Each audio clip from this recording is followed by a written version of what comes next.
बिस्मिल्लाहिर्रहमानिर्रहीम। अस्सलामुअलैकुम। Saudi Urdu news channel में आप सबको खुश आमदीद कहा जाता है।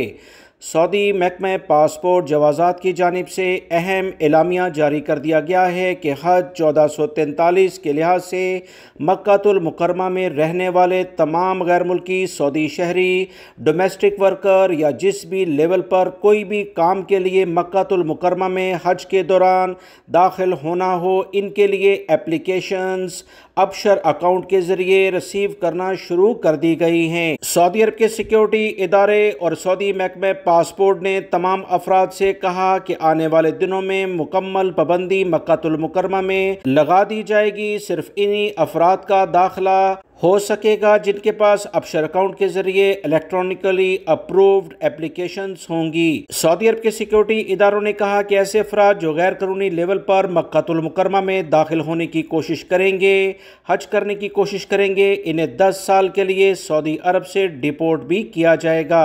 अबशर अकाउंट के ज़रिए एप्लीकेशन तमाम डोमेस्टिक वर्कर या किसी भी लेवल पर जो भी लोग मक्कातुल मुकरमा में जाने की कोशिश करेंगे काम के लिहाज से, या ऐसे अफराद जिनके पास बाकायदा मक्कातुल मुकरमा का जारी करदा अकामा है, उन्हें परमिट लेने की ज़रूरत नहीं, मगर दीगर अफराद जिनके पास आउट ऑफ मक्का के अकामे हैं, इन्हें लाजमी तौर पर इजाज़तनामे अबशर अकाउंट के ज़रिए अप्रूवल करवा कर अपने पास रखने होंगे। सिक्योरिटी इदारे अगले चंद रोज़ में बाकायदा इस बारे में चेकिंग शुरू करने जा रहे हैं।